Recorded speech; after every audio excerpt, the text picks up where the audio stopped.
Let us now take a look at the second major epic attributed to Homer, the Odyssey.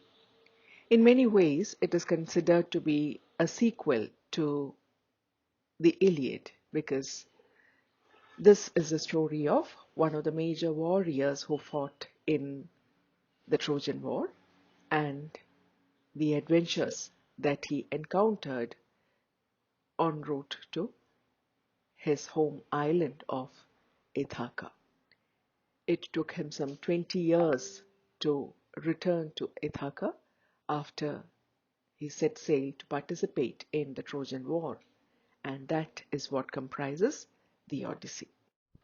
The Odyssey, which means a journey, is therefore an epic composed like the Iliad in 24 books, and these were probably written during the period 675 to 725 BC. It consists of more than 12,000 lines, and these are written in the lofty style characteristic of epics.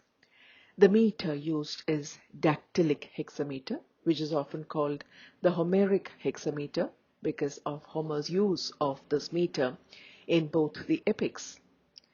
A dactylic hexameter is one where you have each line consisting of 6 feet and each foot consists of a dactyl, that is, a stressed syllable followed by two unstressed syllables.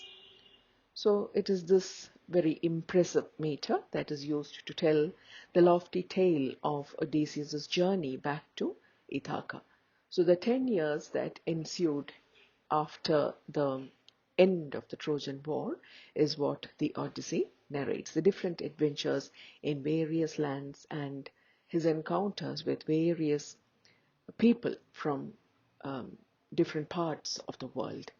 This is what makes the Odyssey a very colorful epic and one which has endured all these centuries and which continues to inspire stories. So, in order to take a look at the enduring legacy of the Odyssey, we just need to take a look at the way it has traveled down the ages. Of course, we know that it was an oral epic, and it was during the Renaissance that we probably have the first handwritten copies of this epic emerging. Of course, the first handwritten copies were also in Greek. It was probably in the year 1488 that the first printed version was produced in Florence. That was also written in printed in Greek. And the later, it was only during the 16th century that we have the vernacular translations from the original Ionic Greek dialect. This epic was translated into various other languages like Roman and other vernacular languages during the 16th century. It was in the 17th century that you have this major English, the first English translation that was made by the playwright and poet George Chapman, published in London in the year 1616. This has a very significant position in English literature because it was based on this that Milton wrote that famous sonnet of his on first looking into Chapman's Homer. It has continued to inspire generations of writers. We're familiar with the works like the Odyssey written by James Joyce in the 20th century, which again has as its chief theme a journey, the journey of mankind. And then you have Margaret Atwood retelling the uh, Odyssey through the eyes of Penelope, the wife of Odysseus. It's called the Penelopiad. So, this is a story and a tale and an epic that has enduring significance and it continues to fascinate people all over the world. We still continue to refer to a major journey, a major task as an odyssey. In a nutshell, the Odyssey is the story of Odysseus, who was known as Ulysses in Roman mythology. Odysseus was a king of Ithaca, and he wanders for 10 years trying to get back home after the Trojan War. However, the action of the poem covers only the final 6 weeks of his journey, the travel to Ithaca, and then his adventures in Ithaca on his return. On his return, he is actually recognized only because he comes disguised as a beggar, as a result of which he is initially recognized only by his faithful dog Argos and a nurse. It is with the help of his son Telemachus that then Odysseus goes on to kill and to slay the persistent suitors of his beautiful wife Penelope, and finally he re-establishes himself in his kingdom. So this is the epic in a nutshell. Well, the Odyssey, like other major epics, naturally does not follow a linear chronology, and it is mainly through the retellings of his adventures by Odysseus that we get to know about the previous events. In fact, many of the missing links in the Trojan War, of the Iliad, in fact, are found in the Odyssey. It is in the Odyssey that we get to know more about the Trojan horse, the setting of fire to the island of Troy. So that's how this epic gains in significance. It connects us through many missing links to the earlier epic, the Iliad. And of course, like all major epics, this one also begins in medias res, in the middle of the action. It is not as if we begin to see Odysseus' journey from the point of the burning of Troy and the victory of the Greeks against the Trojans. In fact, it takes us right to the 10th year of his, or the 20th year of his absence in Ithaca, and you have Telemachus, his son Telemachus, and his wife Penelope, worried about the absence of Odysseus. So Telemachus is instructed by his mother Penelope to meet his guide, mentor. Mentor is a word that we are quite familiar with as, a word that we use to describe a guide, somebody who leads you, somebody who gives you advice at important points in your life. Mentor, somebody who inspires and motivates you. In fact, this word comes from the name of a character in this epic. Mentor was the name of Odysseus' guide and philosopher. He was like a teacher to him. And when he had to set sail to uh, participate in the Trojan War, he knew that he would be absent for a long time, and he knew that his young son Telemachus, in whose care he left the kingdom, would naturally need a lot of guidance. And that is why Telemachus was entrusted to mentor, who taught him, guided, and motivated him along the right lines. And that is how we get to the root of the word mentor. In any case, it is in the first book of the Odyssey that you have Telemachus meeting Mentor, who advises him to set sail and meet some of the survivors of the Trojan War, and thus he meets one of the wisest among the Greek army, Nestor, a wise old man who belonged to the Greek army, and then of course Menelaus of Sparta, for whose sake the Trojan War had initially been waged. And in his meetings, or at the end of his meetings with Nestor and Menelaus, interestingly, during this meeting, we also meet Helen of Troy, who's come back to Sparta now and is reinstated as a wife of Menelaus. So we get to know about, or he learns that his father, Odysseus, is in fact indeed alive. In a manner reminiscent of the various colorful adventures of Arjuna, the character of Arjuna in the Mahabharata, during the 14 years of exile, you have Odysseus here, who can in at various levels be considered to be the counterpart of Arjuna in the Greek stories. So he lands in different places, encounters different people, and he being, the hero that he is, the valorous hero that he is, you have so many women, queens and princesses falling head over heels in love with him, and you find Odysseus held captive in many of these lands because of the blind love that the queens or the princesses of those lands have for him. So, after the first four books, where we get to know that Odysseus is alive, in books 5 to 8, we are taken through a series of adventures. We first learn about Odysseus's release from captivity after 7 years of being held captive by the nymph Calypso, a beautiful nymph named Calypso on the island of Ogygia. He is released as per the advice of Zeus, the king of the gods, who sent Hermes, his messenger, to Calypso and requested the release of Odysseus. But during the journey back to Ithaca, he meets with, his ship encounters a shipwreck, and that is how he lands on the shore of Scheria, the island of Scheria, which is the land of the Phaeacians.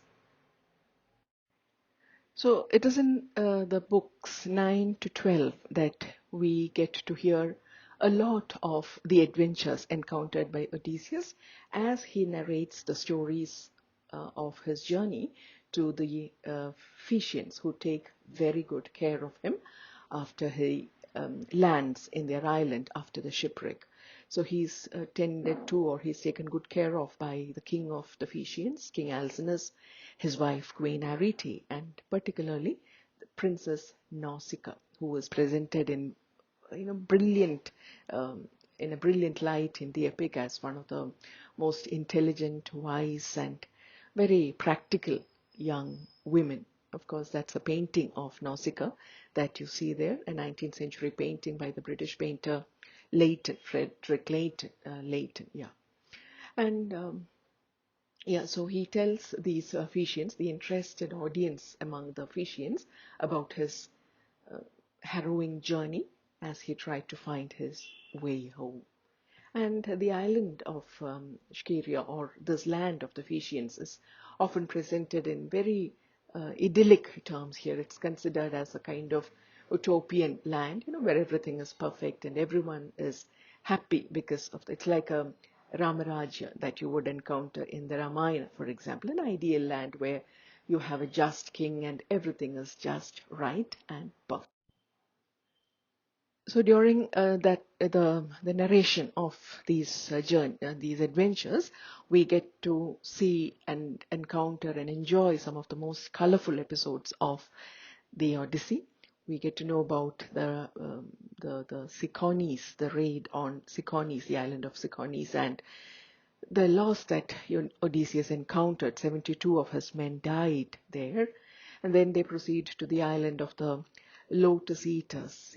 Each one of these adventures has generated so many interesting myths and motifs, and which have gone on to color so many other literary works. The Lotus Eaters, for example, is a dominant image about which the Victorian poet Tennyson has written a poem.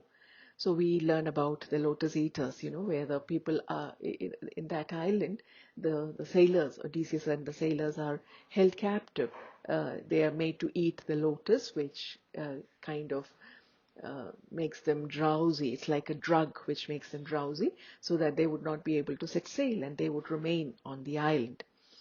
Somehow he escapes from there, and then he reaches the island of the one-eyed giants, the Cyclopes, where they are trapped in a cave by Polyphemus. Polyphemus is a one-eyed giant who eats two men at every meal. But using his intelligence, Odysseus finally blinds the monster and escapes from the cave. But Polyphemus prays to his father, the sea god Poseidon, and that is how Odysseus encounters a shipwreck. It was a curse of the sea god that made him um, encounter the shipwreck, as a result of which, however, he reached the island of the Phaeacians. So that part of the journey is now covered, and now the Phaeacians help him to set sail, and he undertakes many journeys. He goes to the to the to the land of the dead on his way back to Ithaca. So he fulfills all the rituals, of showing respect to his dead ancestors, and finally he reaches the island of Ithaca. But he has decided not to make himself visible as the king of Ithaca, because he wanted to know what was happening in his absence, and he wasn't sure how he would be received by his people, and therefore it is in the guise of a beggar that he finally lands in Ithaca. So the second half of the Odyssey, from books 13 to 24, they are set in Ithaca, where Odysseus lands in the guise of a beggar, and you have some of the most touching lines of the epic in that part of the epic, where you have him being recognized by his son, by his dog, Argos. Argos recognizes his master. He's delighted to be in the company of his master after 20 years, to be reunited with his master after 20 years. And soon after this happens, he breathes his last. And the way that Odysseus sheds a tear and mourns over the death of his dog, you find a very human and human side of Odysseus, not the man of adventure, the one who had been engaged in one battle after the other. You also get to see the human side of Odysseus. In any case, he continues to roam around the island of Ithaca in the guise of a beggar. And it is, he gets into a few scuffles with those who do not relish the idea of a beggar wandering about in Ithaca. And it is on one such occasion, when this beggar has a fight with some of the people, and then he is there is a lady who his old nurse, in fact, who notices the scar on Odysseus's body. She, who had looked after him when he was a baby, knew that scar and knew that it was unique to Odysseus's body. She's the one who tends him back to health. You have Penelope, who is in mourning, because she's awaiting news of her husband who's been missing for 20 years. But Odysseus is nursed back to health by his nurse. And then, yeah, we come to the final episode, where he he engages in battle with the suitors, all the hundred and more, about hundred of them, the suitors, who have been trying to woo Penelope and trying to persuade her that her husband would never return and that she should choose one of them as her husband. By this time, he has also confided in his son Telemachus, and together they engage in battle and slay each one of the suitors. So you have a great deal of action there in the various books, from books 13 to 24. And finally, you have the reunion of Odysseus and Penelope. So this is the part where he gets reunited with his wife Penelope. You have Eumaeus and Philoetius, who are the only ones, who recognize him among the human beings, and who nurse him back to health. But finally, after the slaying of the suitors, when he gets reunited with Penelope, she is not sure if this is indeed Odysseus, and therefore she has a test for him to verify his real identity, and that is based on a question that she asks him about their bed, and he rightly answers this question, because She knew very well, Penelope knew very well that he was the only other human being. Her husband Odysseus was the only other human being who knew about this bed, the unique bed. This is a bed which cannot be moved because it is made from an olive tree. The posts of the bed are made up of the trunk of the olive tree, and it would just not be possible to move the olive tree because the bed, because the tree is rooted in the ground. So when he uh, discloses this answer, Penelope is convinced that it is indeed Odysseus, and that is how they are reunited. And the epic ends with I think, the sun god deciding to allow the couple to enjoy a long night of reunion by deciding to rise a bit later the next day. You have similar instances in the Indian epics too, of the sun deciding to rise later on many occasions. In any case, that is how the Odyssey ends. So, apart from adding colorful stories, images, myths, and legends to literature and culture all over the world, the enduring legacy of the Odyssey is that it continues to inspire us as an everyman's tale and a romance. It is filled with adventure. It is also all about longing and temptations. It highlights the struggle between good and evil and hard-won triumph. That is how it becomes, a typical Greek epic, and one which continues to have lasting and universal appeal. It is an enduring classic because the hero, Odysseus, and his story, even though centuries old, are remarkably human, and they continue to grip the contemporary imagination. This is a story that is for the ages.